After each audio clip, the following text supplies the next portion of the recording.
Hi friends, ఈరోజు నిన్న తిరగతేసి వదిలేసిన చెరువుకైతే లాగితేకి వెళ్ళిన చూడండి ఫ్రెండ్స్. మా వాళ్ళు అయితే లాగేసి కట్టేసి ఆ పార్టీ అతను అయితే వచ్చాడు. అతనికి అయితే 2 చేపలు ఇస్తారు. ఓ చేప అయితే కోసేసాడు, బాగానే ఉంది. ఇంకో చేప కోతడు. అలాగే ఎందుకు కోతడాడంటే ఇది కలకత్తా మార్కెట్కి ఎక్స్పోర్ట్ ఇది. చూడండి ఫ్రెండ్స్, ఇప్పుడు పొట్ట అయితే కటింగ్ చేసి ఆ పేగులు అయితే తీస్తాడు. ఆ పేగులు అయితే తీర్థమైతే అయిపోయింది. ఆ పేగులు కూడా తెల్లగన్నా బ్లాక్ కలర్ అనేది బ్లాక్ ఉంటే పట్టుకెళ్ళరు. సౌండ్ ఫ్యాన్స్ మా వాళ్ళు గుండు బిగించి చేప అయితే వేసేస్తున్నారు. ఇలా అయితే ఒక 20 టన్నులకి అయితే గుంటేసారు. ఈ చేప అంతా అయితే గట్టెక్కదు. రోడ్డు పాయింటే కాబట్టి బండి కూడా దగ్గరికి వచ్చేసింది. కళ్ళం కూడా చెరువు గట్టి మీద, ఎందుకంటే చేతులతో ఇసిరేస్తున్నారు, షిఫ్టింగ్ ఏం లేదు.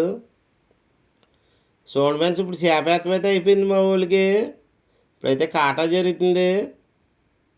చేప కూడా ఇంకేం పట్టదు. ఉన్న చేప సరిపోతుంది, గట్టి మీద ఉన్న చేప. ఇప్పుడైతే మా ఊళ్ళైతే అందులో గుంట్లో ఉన్న చేప అయితే వదిలేస్తున్నారు, ఎందుకంటే ఇంకా సరిపోద్ది కాబట్టి వదిలేస్తున్నాం. ఈ చేప అయితే రేపు పొద్దున్న అవుతాం. చూడండి ఫ్రెండ్స్, ఇప్పుడైతే చేప కూడా కండిషన్గానే ఉందా. ఇప్పుడు వదిలేసి మా ఊళ్ళైతే గట్టెక్కేస్తున్నారు. మా వీడియో నచ్చినట్టయితే లైక్ చేసి, షేర్ చేసి, సబ్స్క్రైబ్ చేసుకోండి.